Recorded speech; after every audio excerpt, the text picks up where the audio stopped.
नमस्कार, मैं हूं संदीप चौधरी। आज सबसे बड़ा सवाल में मैं बात करूंगा आपकी, अपनी, हम सब की। 3 दिन बाद हम सब, पूरा देश अपनी आजादी की वर्षगांठ मनाने वाला है। 73 साल हो गए हमें आजादी की वर्षगांठ मनाते हुए। लेकिन एक बड़ा सवाल यह है कि क्या हम दरअसल सही मायने में आजाद हो गए हैं? और यह सवाल मैं क्यों पूछ रहा हूं? रोटी, कपड़ा और मकान, जो ये मूलभूत जरूरतें हैं, क्या पूरी जनसंख्या को, सभी देशवासियों को रोटी, कपड़ा और मकान मिल गया है? पीने का साफ पानी मिल गया है कि अभी भी हमें कैंट आरओ का इस्तेमाल करना पड़ता है शहरों में?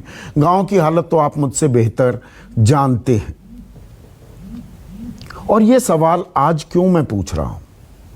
देखिए, इसमें कोई शक नहीं, मैं नकारात्मक तस्वीर यहां नहीं खींच रहा हूं। इसमें कोई शक नहीं कि हम दुनिया में सबसे तेजी से दौड़ती अर्थव्यवस्था बन रहे थे।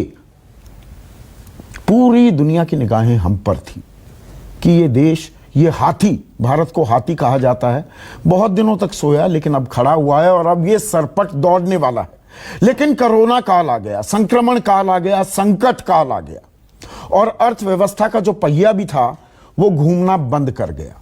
सप्लाई डिसरप्शन हो गई, नौकरियों पर तलवार लटक गई, तनख्वाहें कटने लगी, किसान परेशान। किसानों ने सबसे ज्यादा उबारा है, संभाला है इस अर्थव्यवस्था को इस संकट काल में, लेकिन वो भी परेशान हैं, बेहाल हैं। तो ऐसे में सरकार ने आज से 3 महीने पहले, आज ही की तारीख से शुरुआत की थी। 12 मई से 5 दिनों के भीतर 20,97,000 करोड़ के राहत पैकेज का ऐलान किया, घोषणा की। तरलता आए, लोगों के हाथ में पैसा आए इस संकट काल में, ताकि अर्थव्यवस्था का पहिया घूम सके। वो थोड़ा घूमा भी, लेकिन असमंजस बना रहा। कहीं लॉकडाउन, कहीं वीकेंड पर लॉकडाउन, कहीं मिनी लॉकडाउन, तो पूरा पहिया घूम नहीं पाया। नौकरियां वापस लौट नहीं पाई। बहुत से लोगों को नौकरियां मिली, लेकिन कोई 20,000 कमा रहा था तो 8,000 की नौकरी मिली, 30,000 कमा रहा था तो 12,000 की नौकरी मिली। ये कड़वी हकीकत है जिससे अभी हमें गुजरना पड़ रहा है। और सबसे ज्यादा मार तो पड़ती है मिडिल क्लास को, जिसके बारे में बहुत कम बातें होती हैं। मैंने 2-3 कार्यक्रम किए हैं मिडिल क्लास के बारे में, मध्यम वर्ग के बारे में। सारा बोझ मध्यम वर्ग पर डाल दिया जाता है। सबसे ज्यादा इनकम टैक्स हम ही पे करते हैं। पेट्रोल डीजल की कीमतों में इजाफा लगातार होता है, वो मिडिल क्लास पर पड़ता है। नौकरियां अगर जाती हैं तो मिडिल क्लास की जाती हैं। अगर 6 करोड़ पीएफ धारक हैं इस देश में, उनमें से 1 करोड़ 30,000 करोड़ से भी ज्यादा पैसा निकाल लेते हैं। अपनी आखिरी जमा जोखू पर भी वो हाथ डालने को मजबूर हो जाते हैं संकट काल में, संक्रमण काल में। तो वो मिडिल क्लास है। उनके लिए क्या? अब ऐसा नहीं है कि सरकार इस मामले में, इस बारे में अंदाजा नहीं लगा पा रही है, उसको ज्ञान है। इसीलिए अब कुछ तैयारियां हो रही हैं। तैयारियां क्या? एक बड़ा बूस्टर डोज, एक और पैकेज की घोषणा हो सकती है और खास देश के आधारभूत ढांचे में पैसा लगाया जाएगा। आधारभूत ढांचे में, इंफ्रास्ट्रक्चर में पैसा लगेगा। सड़कें बनेंगी, बड़े प्रोजेक्ट्स बनेंगे, तो नौकरियां भी वापस आएंगी और अर्थव्यवस्था का पहिया भी घूमेगा। डिफेंस में पैसा लगाने की बात की जा रही है। इसके साथ साथ आम आदमी की मैं बात कर रहा हूं, मिडिल क्लास की अगर बात करूं, कर हम भरते हैं, हम टैक्स देते हैं, लेकिन इंस्पेक्टर राज भी है इस देश में। परेशान भी किया जाता है, बेतुके सवाल भी किए जाते हैं मिडिल क्लास वालों से। तो अब एक ट्रांसपेरेंट टैक्स सिस्टम कल से वो शुरू होने वाला है। कल से ही इसकी शुरुआत होने वाली है। फेसलेस असेसमेंट होगी। ये नहीं कोई इंस्पेक्टर आपके सामने बैठा है और आपसे खामखा के सवाल पूछे जा रहे हैं।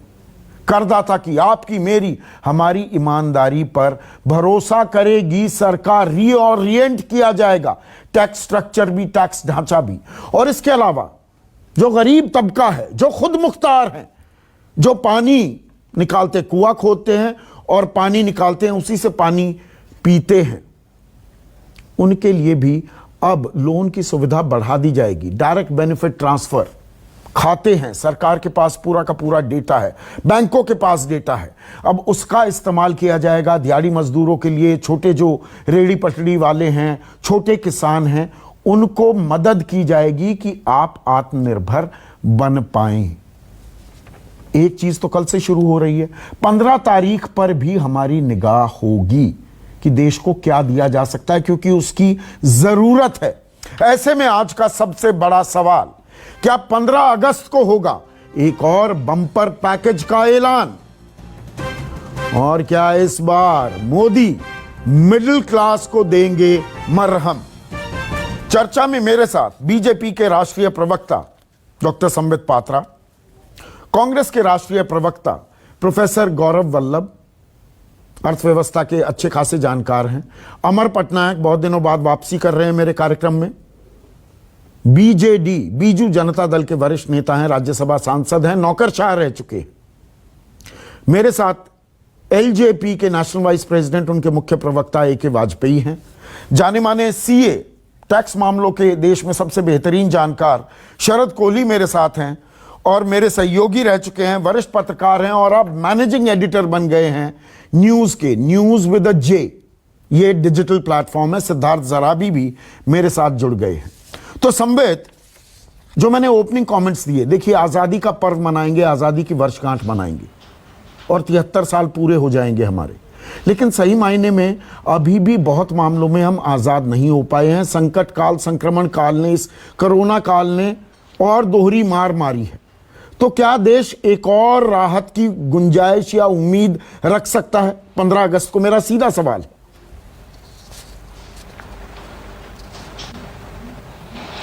देखिए, दो चीजें हैं प्रश्न में। एक आपने पूछा है कि क्या भविष्य में एक और पैकेज की गुंजाइश है, और आपने इसको डेट स्पेसिफिक किया है कि क्या 15 अगस्त को प्रधानमंत्री इसका अनाउंसमेंट करने वाले हैं। देखिए, मैं इतना तो जरूर कहूंगा कि प्रधानमंत्री जी ने खुद जब 20 लाख करोड़ के पैकेज की अनाउंसमेंट की थी, उसमें स्पष्ट कहा था कि यह कोई आखिरी पैकेज नहीं है, ये एक इन कंटिन्यूअम प्रोसेस है, भविष्य में भी इस प्रकार के पैकेजेस अनाउंस होते रहेंगे।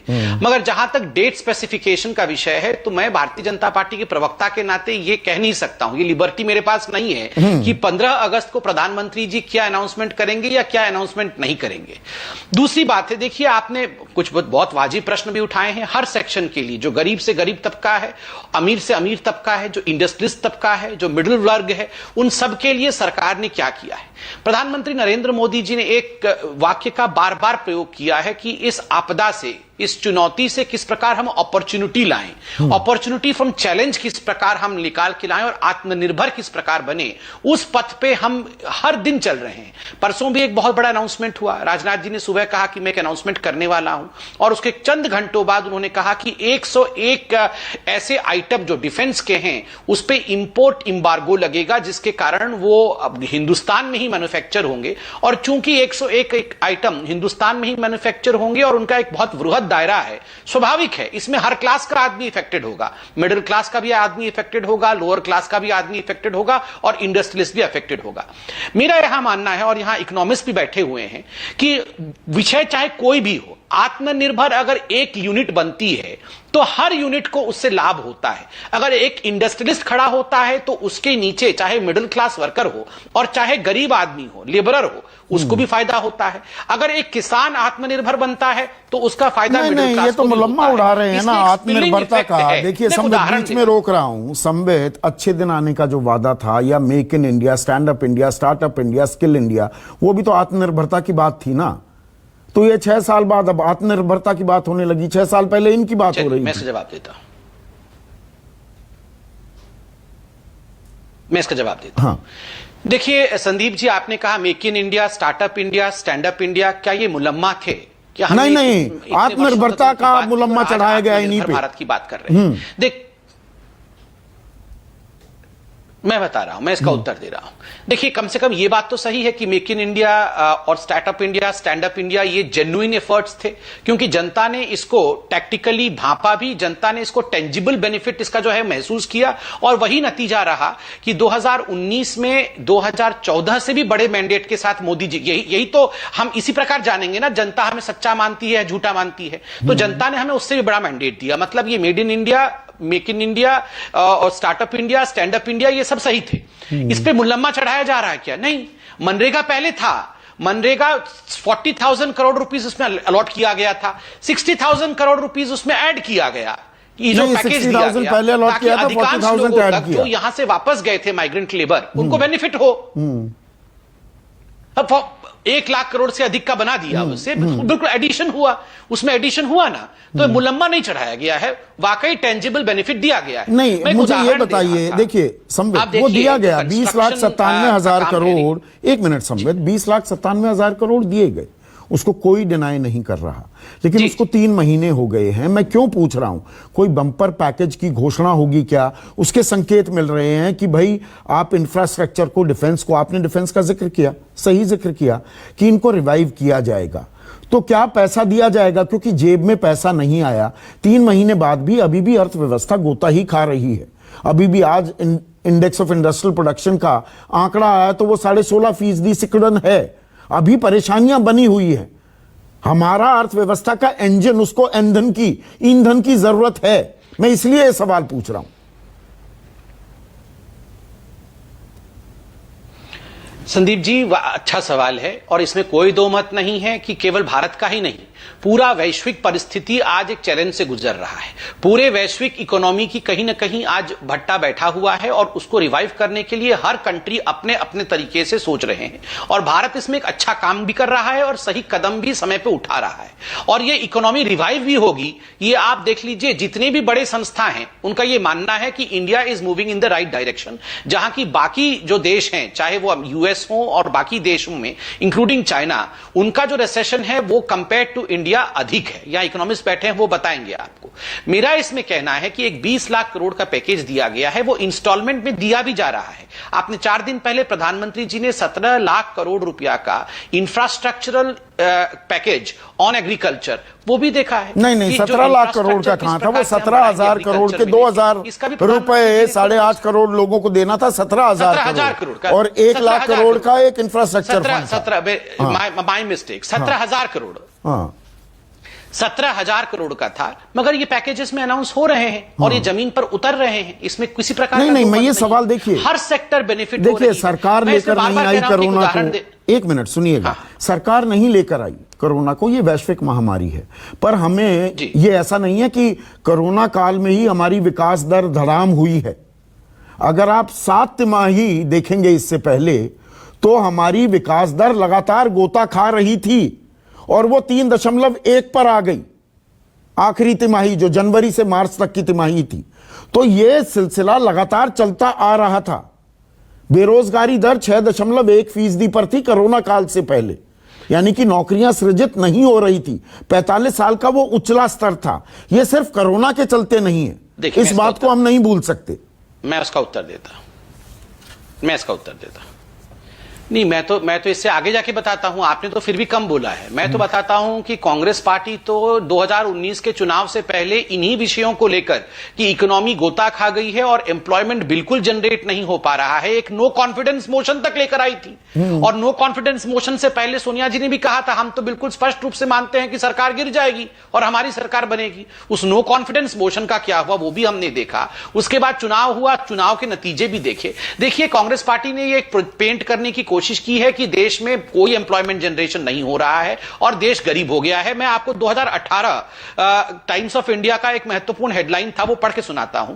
India no longer the home to the largest number of poor, 44 Indians come out every minute above the BPL line. ये तो आपने भी सुना होगा, प्रधानमंत्री नहीं, टाइम्स ऑफ इंडिया की हेडलाइंस दिखा दी। सरकार का एक आंकड़ा बताइए, 6 साल में कितने रोजगार सृजित हुए। सरकार का एक बयान सुना दीजिए ना। टाइम्स ऑफ इंडिया तो मैं पढ़ता हूं, मैं सारे अखबार पढ़ता हूं।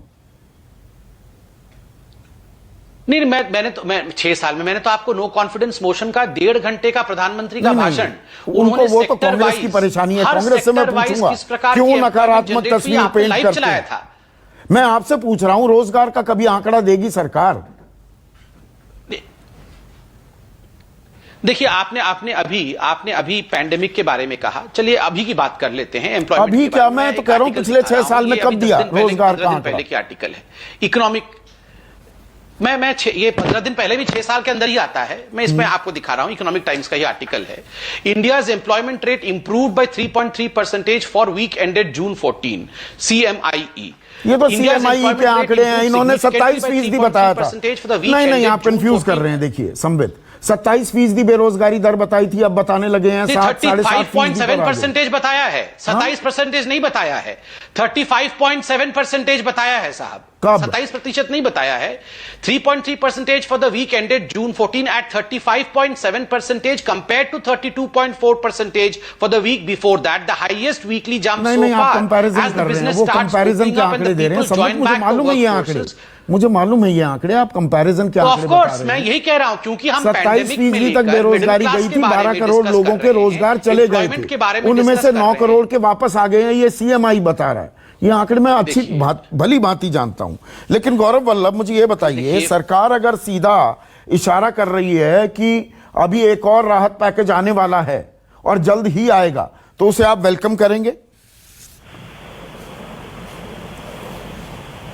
मुझे आपका पूरा सवाल सुनाई नहीं दिया, क्या आप? मैं कह रहा हूं कि सरकार की तरफ से इस तरह के इंडिकेशंस मिल रहे हैं कि अर्थव्यवस्था को रिवाइव करने के लिए एक और राहत पैकेज की घोषणा हो सकती है। आप उसका वेलकम करेंगे? आप लगातार इसकी मांग कर रहे थे। जी संदीप जी, जो 20 लाख 20.5 लाख करोड़ का जो पैकेज घोषित किया, जिसको तथाकथित कोरोना पैकेज कहा गया, मैं नहीं कह रहा, आप मेरी बात पे विश्वास मत कीजिए। दुनिया के और देश के रेटिंग एजेंसीज और बैंकों ने माना कि उसकी हकीकत 2 लाख करोड़ की है। बाकी सिर्फ लिक्विडिटी मेजर्स है, और लिक्विडिटी मेजर्स को पैकेज कहना टेक्निकली भी गलत है और देश की जनता के साथ फ्रॉड करने के बराबर है।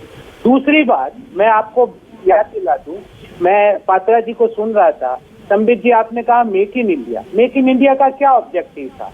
भारत को मैन्युफैक्चरिंग हब बनाना। कितनी ग्रोथ हुई संबित पात्रा जी मेक इन इंडिया और मैन्युफैक्चरिंग में कितनी ग्रोथ हुई पिछले 6 साल में? क्या आप बता सकते हैं? क्या आप बता सकते हैं स्टार्टअप इंडिया में आपका जो क्या ऑब्जेक्टिव था और आपने क्या पाया? मैं आपको RBI का आंकड़ा देता हूं संबित पात्रा जी, किसी अखबार पढ़ के आंकड़ा नहीं दे रहा हूं। रिजर्व बैंक ऑफ इंडिया ने बोला है और 4 दिन पहले बोला है कि जो हमारी कैपेसिटी यूटिलाइजेशन है मैन्युफैक्चरिंग सेक्टर की, वो मार्च 2011 में जो 81.9% थी, जो आज गिर के 69.9% हो गई। और बार बार कोरोना का उलाहना मत दीजिए साहब। कोरोना से पहले भारत की GDP ग्रोथ 11 साल की न्यूनतम थी साहब। आप कोरोना से बच नहीं सकते। आप अनएम्प्लॉयमेंट रेट की बात करते हो, जुलाई 2020 का जो महीना है, CMIE का आंकड़ा है कि अनएम्प्लॉयमेंट रेट देश में 7.43% है, जो कि 2011-12 में 2.2% थी, जो 2017-18 में बढ़ के 6.1% हुई। तो आप कोरोना से बच नहीं सकते। संदीप जी, हमारे अर्थव्यवस्था के लिए एक काला दिन आया था और वो था 8 नवंबर 2016, जहां पे 8 बजे एक निर्णय किया गया कि नोटबंदी की जाएगी और 12 बजे से उसको लागू कर दिया गया। वो पुरानी बातें हो गई गौरव वल्लभ। मेरा सवाल बड़ा सीधा था। आपकी निगाह में अगर सरकार तैयारी कर रही है एक और बूस्टर डोज देने की, आप उसका स्वागत करते हैं?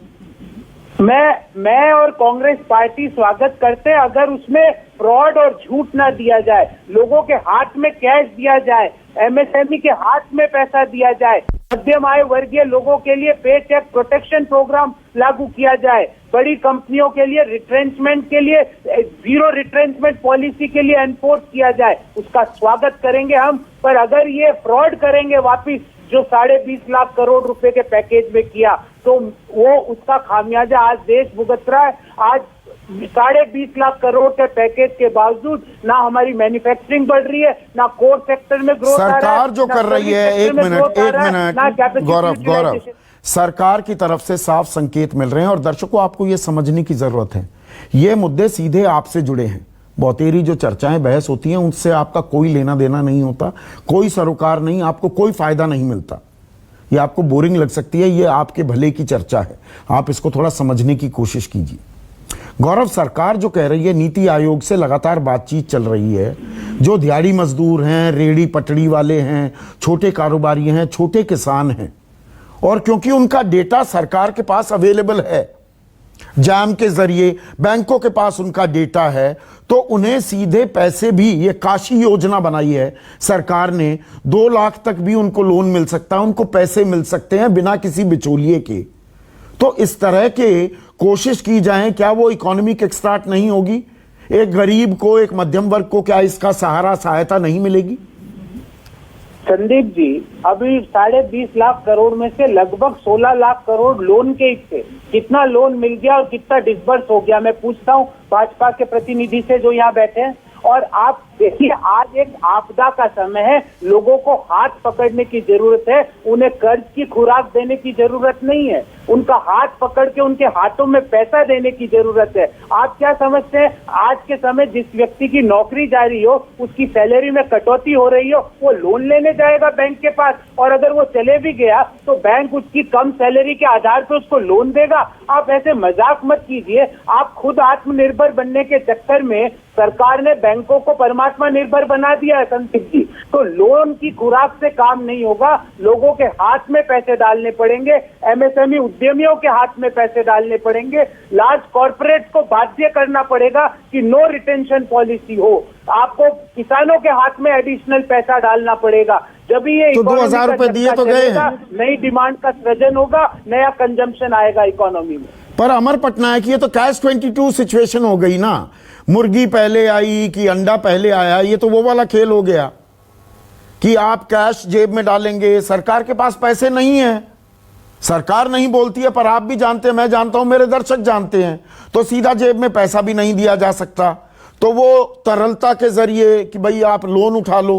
पर लोन कोई क्यों उठाए? क्योंकि अभी सप्लाई चेन डिसरप्टेड है, मैं कारोबार कर ही नहीं सकता, तो मैं लोन कैसे उठाऊंगा? लोन उठाने भी जा रहा हूं तो बैंक कहते हैं भैया क्यों दे दूं और कैसे दे दूं? एनपीएस 15% के करीब आ गए हैं, तो बैंक भी लोन देने को तैयार नहीं है। ये अपने आप में एक, वो आप जानते हैं, दिल्ली में पढ़े लिखे हैं, घल्लू घारा घल गया है क्या? संदीप जी, आप ठीक कह रहे हैं। एक्चुअली ये जो क्लासिक केस है of chicken and egg story है, लेकिन आप देखिए, खाली कंजम्पशन जो है, कंजम्पशन बढ़ाना है, इसमें तो कोई दो मत नहीं है कि कंजम्पशन बढ़ाना है जीडीपी में ग्रोथ बढ़ाने के लिए। लेकिन कंजम्पशन जो है 2 तरीके से बढ़ सकते हैं। एक तो है कि आप डायरेक्टली पैसा दो, दूसरा है कि आप वेज एम्प्लॉयमेंट को बढ़ाइए, तो आप काम करते जाएंगे तो वेजेस के थ्रू आपका पैसा आएगा हाथ में, आप उसमें डिमांड बढ़ा सकते हैं। तो अभी जो दोनों है, दोनों चीज हो रहे हैं, गवर्नमेंट कर रहा है, तो मुझे लगता है कि ये राइट अप्रोच है।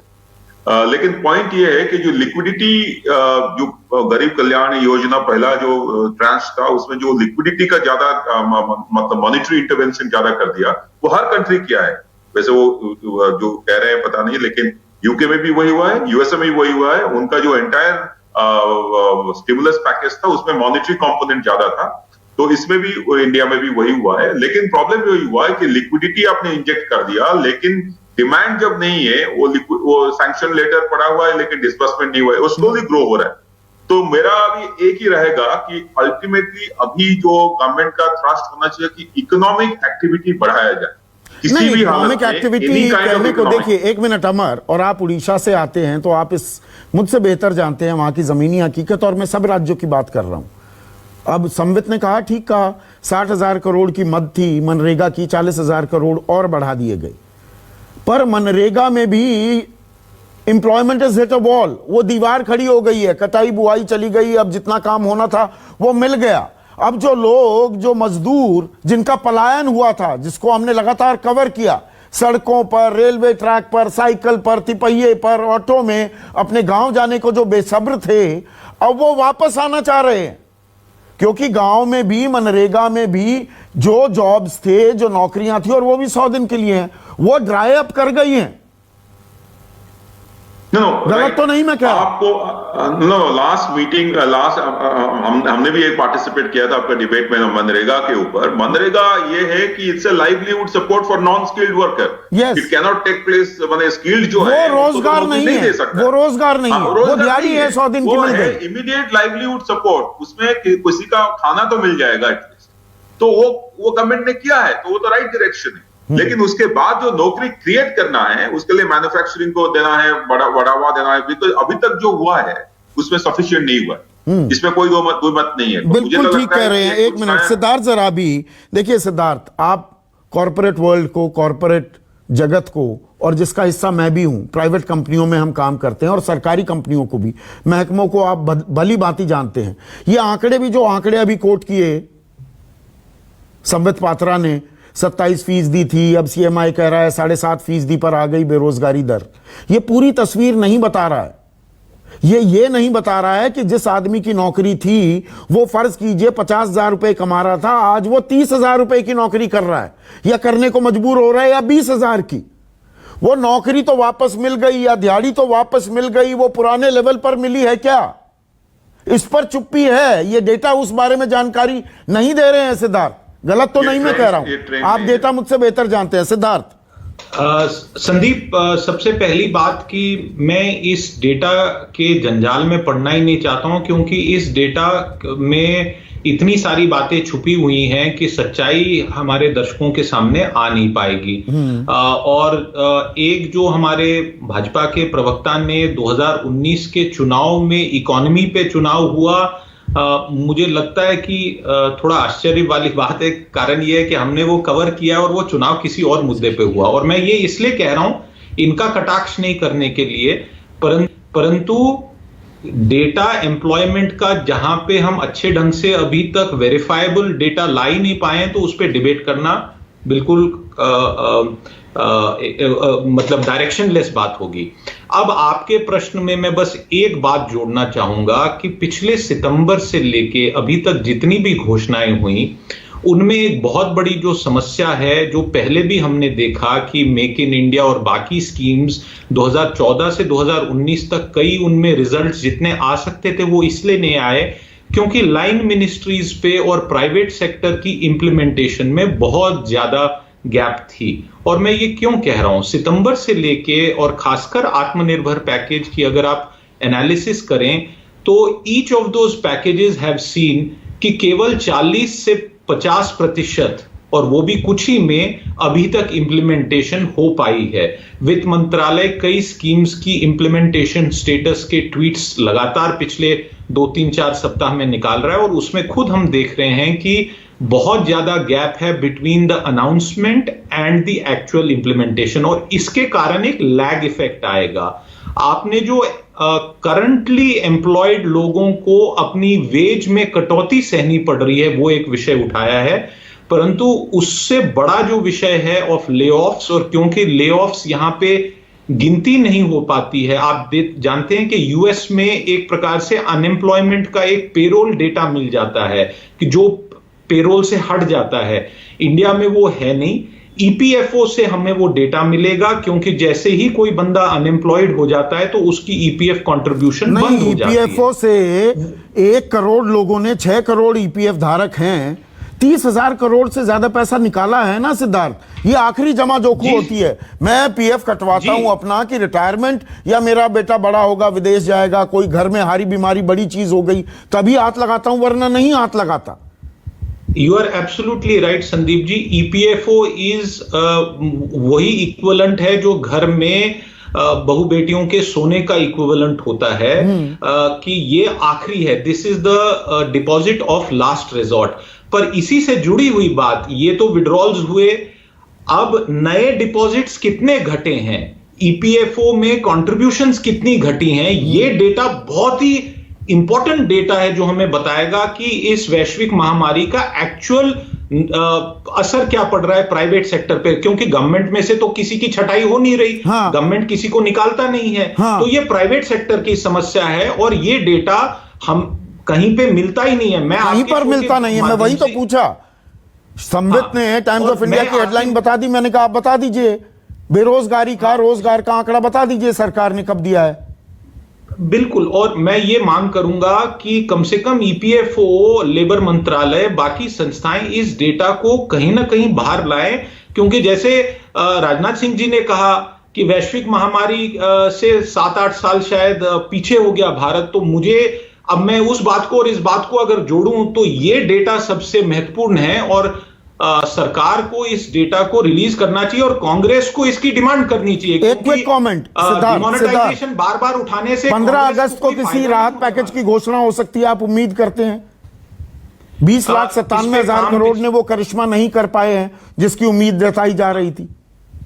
संदीप जी, पिछले 2-3 महीने से इस पे काम चल रहा है। पार्टी के अधिकारियों ने, सरकार में बड़े नेताओं ने, मंत्रियों ने और अधिकारियों ने इस पे काम किया है। बाहर के लोग भी इस पे सजेशंस लगातार दे रहे हैं और मुझे लगता है कि जो मेरी फीलिंग है कि दिवाली के आसपास की जो बात की जा रही है वो शायद रियलिस्टिक होगी।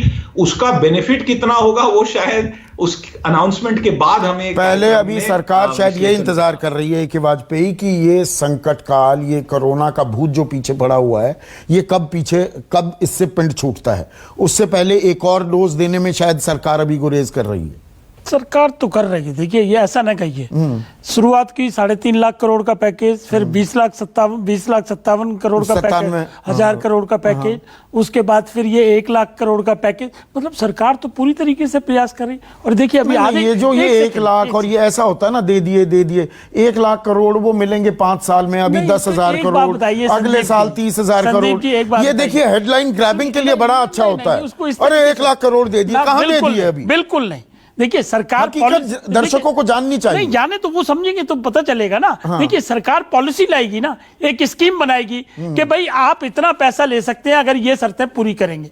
देखिए सरकार कोई ब्लैंकेट तो नहीं बांट सकती ना। हाँ। ना वो स्थिति है। नहीं, पर मैं दर्शकों को समझा रहा हूं। मैं ये नहीं कह रहा हूं सरकार ने घोषणा नहीं की, पर 1 लाख करोड़ का इंफ्रास्ट्रक्चर फंड बनेगा। वो कब नॉर्मल तेल होगा, कब आधे घंटे के डिस्कशन में एक चीज बड़ी साफ हुई है कि देखिए सरकार काम कर रही है, इम्प्लीमेंटेशन में कहीं दिक्कत कोई बता रहा कर रहा है। यस, वही हम कह रहे हैं ना। तो अल्टीमेटली आप ये मत कहिए या इस तरह की पिक्चर पेंट मत करिए कि सरकार कुछ कर ही नहीं रही है। मुझे समझाइए। नहीं, वो सरकार पिक्चर पेंट करती रहे। नहीं, सरकार, हम सवाल पूछने के लिए बैठे। आप सवाल पूछिए, सवाल पूछने को कौन मना कर रहा है? सवाल तो आप रोज पूछेंगे, सवाल को सरकार जवाब दे रही है। अभी संबित ने जवाब दिया। देखिए प्रैक्टिकल, जब आप कहते हैं ना पैकेज, भाई 3 लाख करोड़ एमएसएमई को दिया, उसमें से कितना सैंक्शन हुआ? 60,000 करोड़। डिसबर्सल कितना है? 38,000 करोड़। सब रिकॉर्ड। तो इसके साथ दूसरा रिकॉर्ड भी बताइए, है ना, कि मनरेगा नहीं है। दर्शकों को समझने की जरूरत है। दर्शकों को यह भी समझाइए कि इस सरकार के प्रयास से मनरेगा में जो पैसा दिया गया उससे क्या क्या डेवलपमेंट हुई।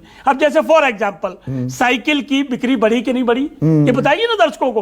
ऑटो, वो तो मर्सिडीज की भी बढ़ी। नहीं, मर्सिडीज कितनी नहीं बढ़ी, वो रविशंकर प्रसाद ने बाकायदा आंकड़ा दिया था। तो हम मान लें सब ठीक है। नहीं, हम कब कह रहे हैं कि सब ठीक है? अभी कोरोना संकट काल खत्म नहीं हो गया, प्लीज। फिगर बढ़ती जा रही है और टेम्परेरी लॉकडाउन बढ़ते जा रहे। जब आप ये आंकड़े देते हैं ना, अभी अमेजॉन ने एक प्राइम सेल की, उसमें चुटकी में 4,500 करोड़ का माल बिका। सबसे ज्यादा माल क्या था? चाइनीज ब्रांड वाले फोन। तो पिछले महीने तक नहीं, मैं आप जो आंकड़े दे रहे हैं कि नहीं चीन का गुड्स का बहिष्कार कर दो, सबसे ज्यादा चीनी माल खरीद कर बैठ गए लोग। अरे भाई, तो अब इसमें सरकार ने तो प्रयास किया ना, वो भी कि उनके ऐप बंद कर दिए। पहले 59 किए, फिर 46 किए और उनसे तो मतलब आंकड़े ना, ये आंकड़े बड़ी गलत तस्वीर भी दे देते हैं। मेरा पॉइंट ये आंकड़े का पॉइंट नहीं है। पॉइंट ये है, जैसा अभी एक हमारे सज्जन ने कहा कि डाटा के चक्कर में मत जाइए, हकीकत देखिए। हकीकत ये है कि मतलब लोगों के पास नौकरियां हैं। नहीं, ये ना कहिए। धीरे धीरे खुल रहा है, कट नहीं रही। नहीं, ये भी नहीं कहिए। धीरे धीरे कारोबार खुल रहा है, धीरे धीरे काम पर लोग वापस आ रहे हैं और जैसे ही स्थिति कंट्रोल में आएगी, हम लोग लड़के जीते हैं और बाकायदा जीतते रहेंगे। इस सिचुएशन से भी बाहर आएंगे। ये बात की मत चलिए। अब एक आम आदमी से बिल्कुल सीधा जुड़ा हुआ सवाल आपको आखिर तक रखा था। मैं आ रहा हूं संबित आपके पास, पहले शरद कोहली से थोड़ी सी जानकारी ले लूं। शरद, अब सरकार कह रही है कि एक transparent taxation, honouring the honest, यानी एक पारदर्शी ढांचा हम तैयार करेंगे और जो ईमानदार करदाता है उसको हम सम्मान देने वाले हैं। कल से ये प्रोग्राम शुरू हो जाएगा। फेसलेस असेसमेंट होगी। तो क्या जो आज तक एक इंस्पेक्टर राज आ गया था, आप मुझसे बेहतर जानते हैं, देश के सबसे जाने माने सीए हैं, इंस्पेक्टर राज आ गया था, कोई भी फोन कर सकता है 4 बजे तक आ जाओ वरना 9 साल पुरानी रिटर्न लेकर आओ, उसमें कुछ गड़बड़ है। तो क्या हम इस फेसलेस असेसमेंट, इस पारदर्शी ढांचे में कुछ हासिल भी होगा मिडिल क्लास को? क्योंकि पैसा तो कर तो वही देते हैं ना।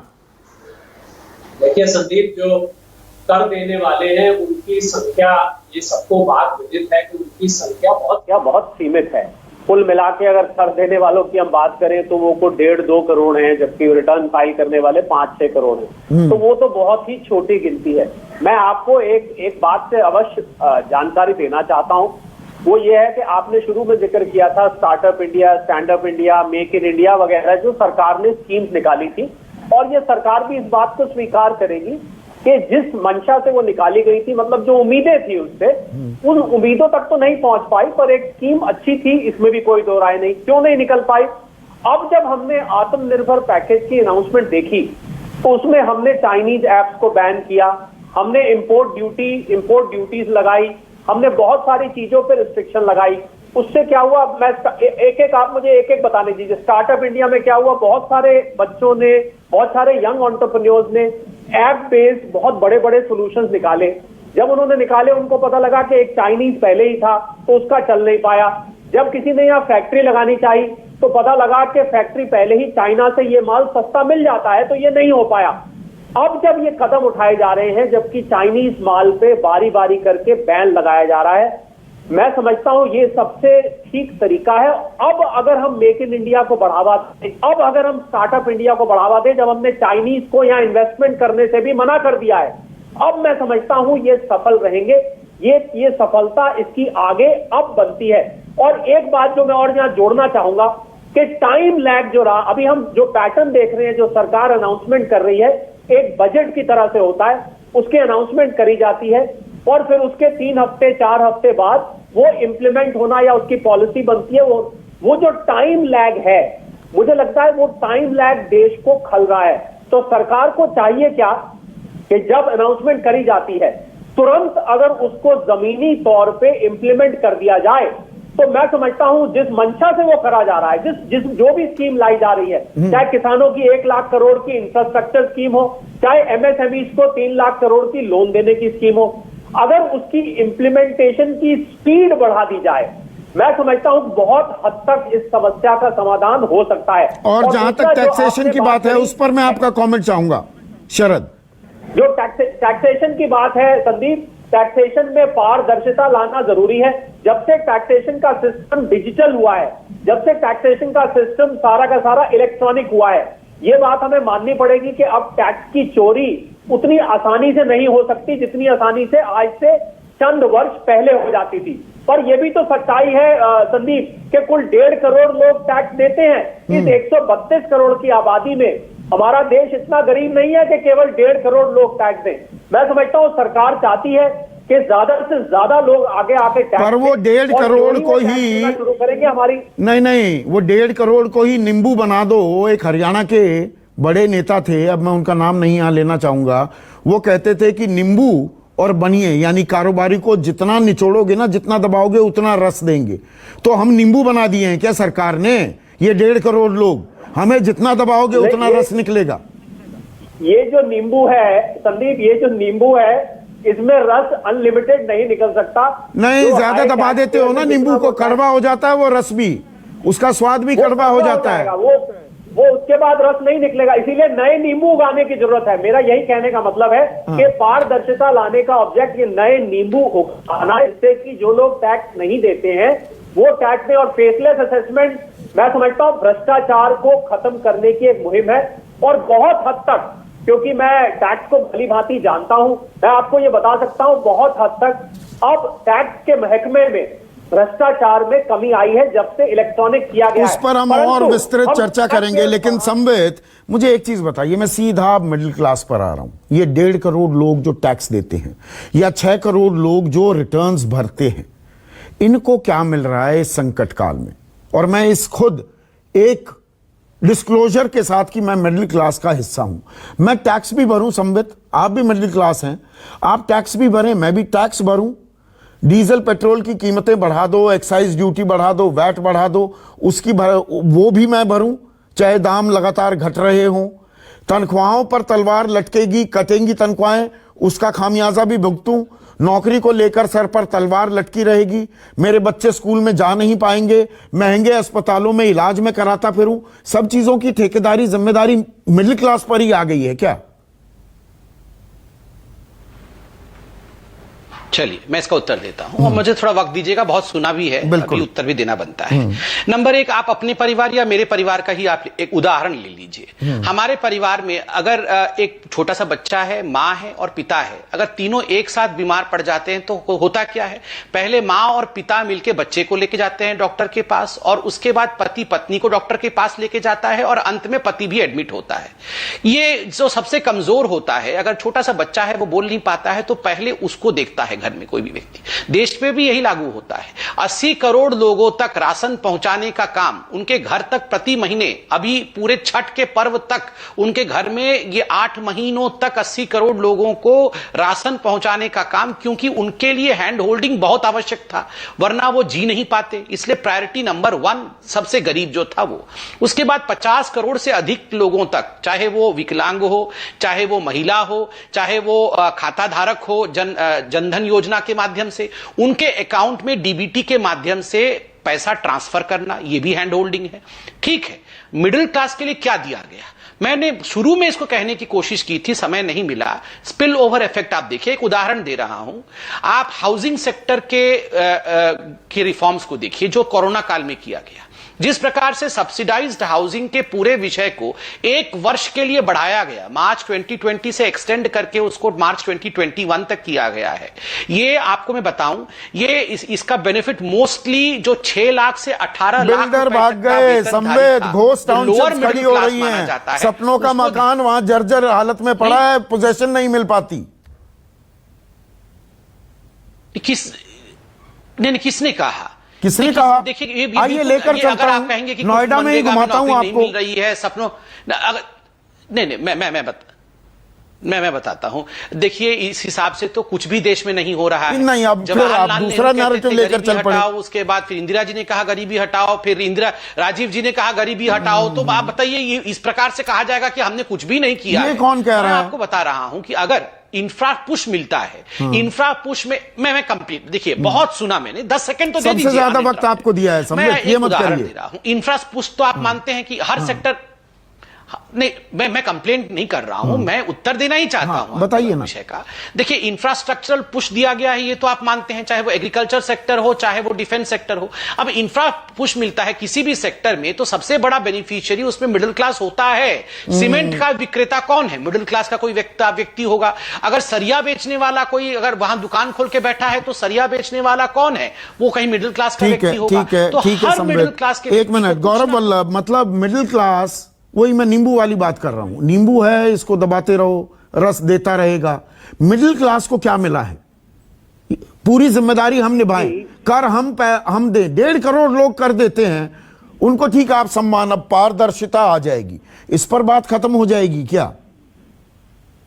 संदीप जी, जो 20 लाख करोड़ के जो 13 जीरो है ना, वो मिले मिडिल क्लास को। 13 बार 000, कुछ नहीं मिला।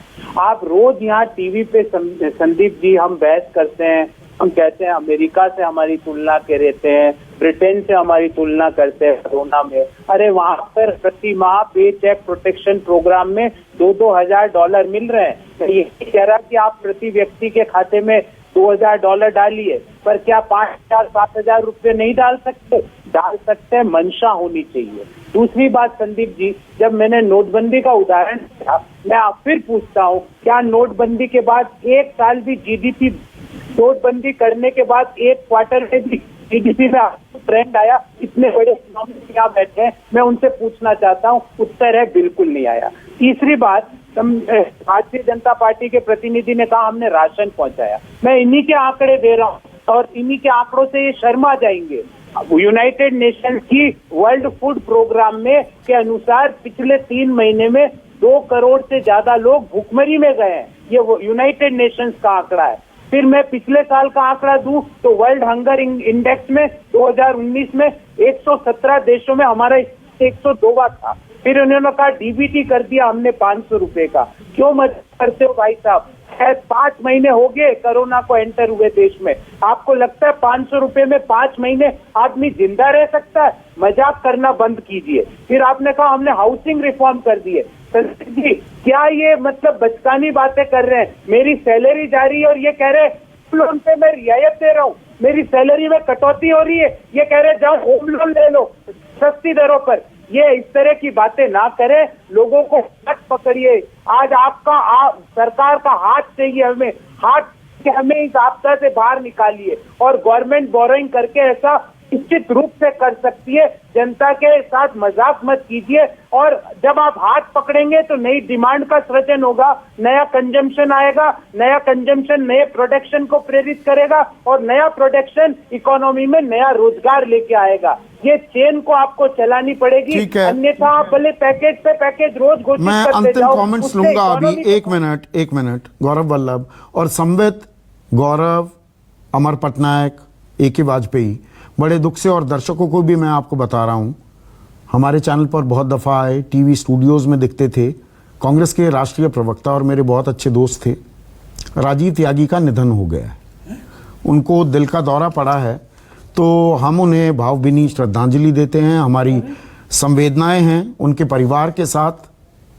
बहुत ही बेबाक प्रवक्ता थे, हम सबके साथ बैठकर हमने बहुत चर्चाएं की, तो मेरे ख्याल से आप सभी शामिल हैं इस शोक में। एक मैं छोटा सा ब्रेक ले रहा हूं और ब्रेक के बाद अंतिम कमेंट्स।